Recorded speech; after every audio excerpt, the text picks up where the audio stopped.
Aujourd'hui, je vais vous faire découvrir un nouveau domaine que je ne connais pas et déjà intéressant de savoir comment j'ai pu m'intéresser à ce domaine. C'est une boutique où je vais de temps en temps, occasionnellement, et où j'ai eu l'occasion de découvrir quelques domaines catalans que je ne connaissais pas. Et à chaque fois, ils renouvellent. Ceux que j'ai connus deviennent connus, je pense, parce qu'on les trouve plus facilement. Et ensuite, comme ils sont dans un esprit très pionnier, il y a de nouvelles bouteilles, de noms que je ne connais pas. Et donc, je discute avec le caviste. Et au fil de la discussion, il m'oriente et je me retrouve à la sortie de la boutique avec un petit sac et quelques bouteilles d'un domaine en général.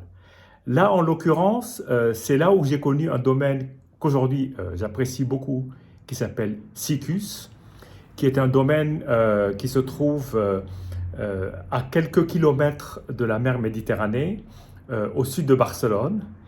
Et là, dans le même style, voilà, je fais connaissance d'un autre domaine qui s'appelle Pares Balta. Et ce domaine se trouve également à 15 km de la mer, donc sur un terroir qui a historiquement qui est gorgé de fossiles qui viennent de la mer, bien évidemment mélangé avec de la terre, du calcaire, du silice, et qui donne naissance à un domaine aujourd'hui qui est bien établi depuis déjà, en fait, on retrouve l'histoire de ce domaine en 1790, parce que déjà, à la fin du XVIIIe siècle, il y avait déjà des vignes qui étaient plantées. Et bien évidemment, les vins d'aujourd'hui n'ont peut-être plus grand-chose à voir avec les vins du XVIIIe, mais si on veut regarder d'un œil rapide l'histoire récente, en fait, c'est l'histoire d'un monsieur qui s'appelle Cousinet, qui est né au début du XXe, qui a épousé une cousinée. Donc, je ne sais pas si les cousinets sont cousins, sans faire de jeu de mots. Mais en tout cas, les deux familles cousinées se sont rapprochées, ont eu des enfants. Donc, le cousinet d'origine, qui est né en 1917, vous voyez, ça fait plus d'un siècle, est resté actif jusqu'à l'âge de plus de 80 ans, et c'est une belle histoire. Son fils a repris au fur et à mesure, a modelé le domaine, a donné naissance avec son épouse à deux fils. Les deux fils ont épousé deux femmes qui sont devenues les œnologues du domaine, qui s'appellent Maria Elena et Magda.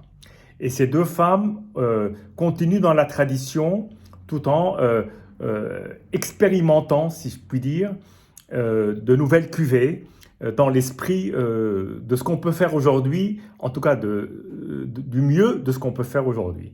Alors, déjà, ce qui est intéressant, c'est que les vignes n'ont jamais connu les produits chimiques. Donc, c'est un domaine qui est bio depuis la nuit des temps. Ce qui est quand même un gros avantage sur la santé, la qualité et la pureté du raisin qui en sort. Et depuis environ une quinzaine d'années, peut-être moins, une dizaine d'années, le domaine s'est converti en biodynamie, selon la méthode classique dite de Steiner, et effectivement en observant les phases de la Lune, en utilisant du compost, mais aussi des herbes, des préparations d'herbes pour asperger le vignoble. Bien évidemment, quand on est à la fois bio et biodynamie, il est clair on se rapproche des méthodes naturelles telles qu'on pouvait le faire dans l'ancien temps et qui donnent vraiment le goût le plus naturel possible. Aujourd'hui, j'ai choisi de déguster deux cuvées. Pourquoi deux?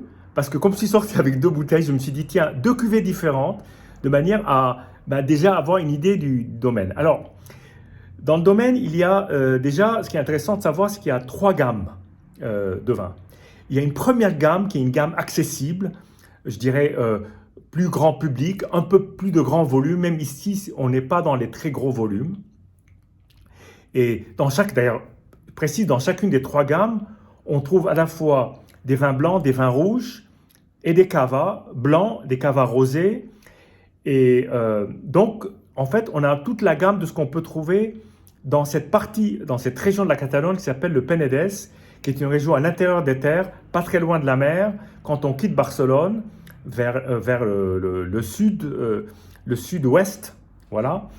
Et à la hauteur, on va dire, pour ceux qui connaissent le port de Sitges, donc voilà, donc on est dans les terroirs méditerranéens, comme on dit. Donc ils ont une première gamme qui sont des vins à boire jeunes, qui sont souvent d'ailleurs des assemblages de plusieurs parcelles et qui donnent des vins frais que je n'ai jamais goûtés, mais le fait qu'ils soient plus accessibles ne veut pas dire qu'ils ne soient pas bons, bien au contraire. Il y a une deuxième gamme qui est une gamme qu'on appelle vinos de pagaje.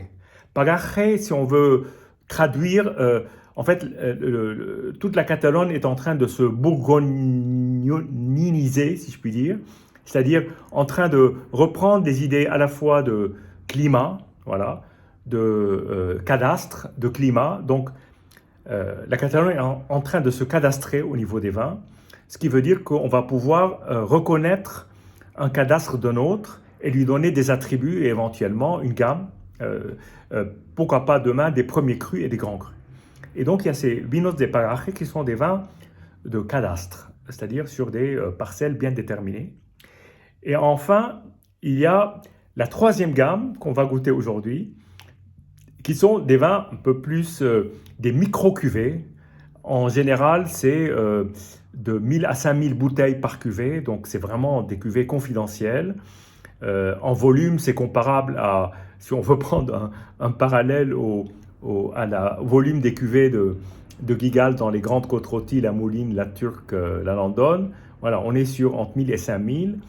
Et à chaque fois, il y a une recherche particulière d'utilisation, effectivement, de techniques, bien entendu, parfois ancestrales, parfois modernes, mais en tous les cas, le plus naturel possible, avec le moins d'ajout de produits exogènes, avec des levures indigènes, etc.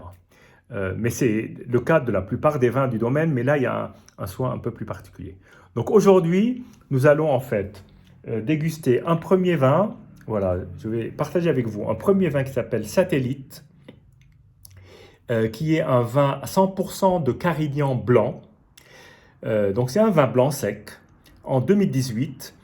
Donc le Carignan blanc est une version blanche du Carignan gris. Alors vous allez me dire, c'est quoi le Carignan gris? Le Carignan gris, c'est le Carignan à peau claire.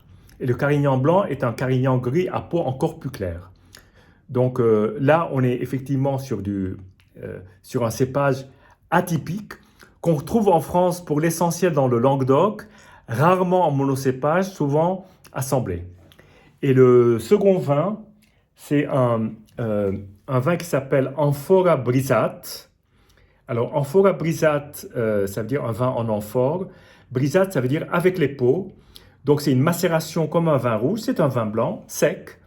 Macération comme un vin rouge avec les peaux pour donner un peu plus de tanin. Enfin, pour donner des tanins, parce que dans le vin blanc, en général, on voit pas de tanin, on n'en trouve pas. Et du coup, donc, j'ai carafé ces deux vins il y a quelques heures pour vous montrer en fait la différence de couleur entre les deux, mais qu'on va réexaminer. Donc ça, c'est le premier, le Satellite, le Carignan blanc. Et voici le Amphora, donc tous les deux 2018. L'Amphora Brisat qui est plus trouble, parce les vins ne sont pas filtrés, mais quand on utilise les pots, ça donne des vins un peu plus foncés.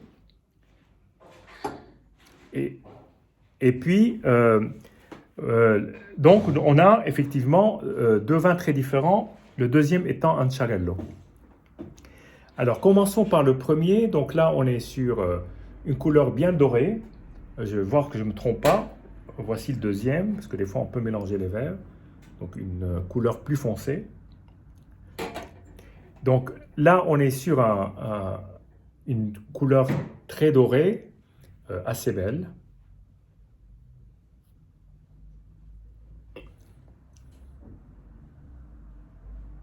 Alors, déjà, le bouquet est très voluptueux, très expressif. C'est un vin qui, bien que relativement jeune et ouvert il n'y a pas longtemps, a déjà des choses à dire. Je vais bien l'agiter.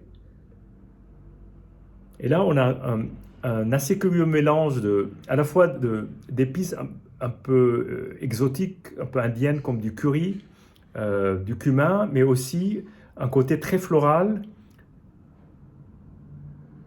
et presque gras au nez.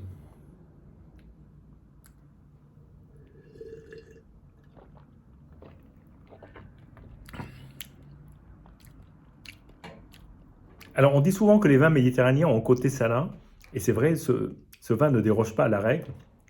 Il y a effectivement une salinité et un côté suave aussi d'ailleurs en bouche, et presque euh, désaltérant, qui est extrêmement marqué.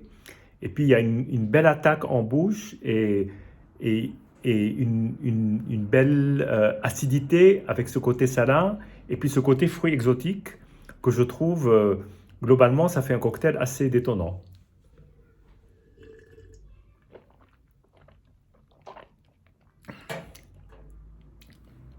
Passons au deuxième. Alors là, effectivement, on est sur une couleur beaucoup plus foncée.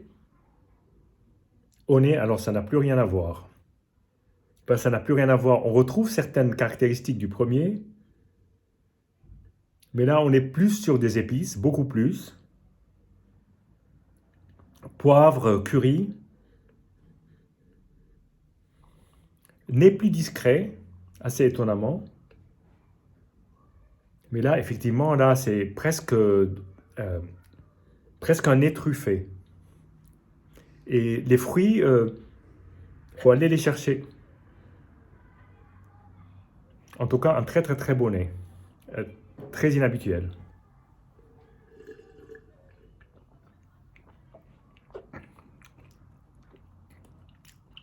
Alors, ce vin est à base de 100% de Xarel·lo. Xarel·lo, c'est un cépage qu'on utilise d'ailleurs très souvent en Catalogne, soit seul et très souvent assemblé avec d'autres variétés. En particulier pour le cava, c'est un des cépages principaux du cava.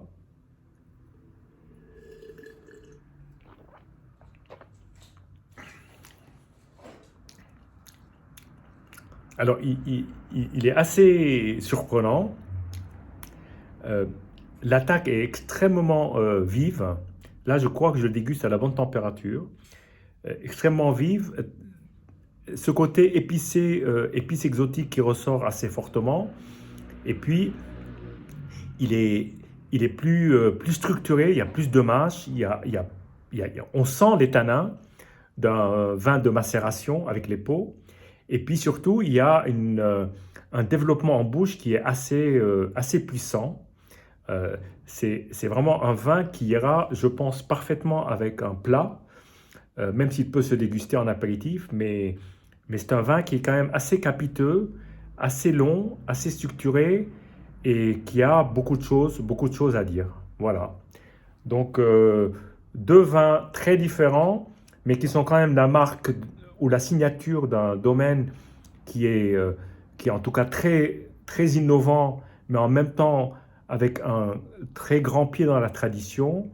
Et ben, je suis content de le découvrir. Et maintenant, j'aimerais bien découvrir d'autres vins de ce domaine, éventuellement en le visitant, parce que rien ne vaut une visite pour bien connaître à la fois la philosophie, les gens qui le font, parce que derrière, il y a toute une équipe, dont les deux femmes dont je vous ai parlé, et puis surtout découvrir d'autres vins et des cavas dont certains sont déjà pas mal connus par rapport à leurs vins tranquilles. Voilà. Euh, Bonne dégustation et puis à bientôt.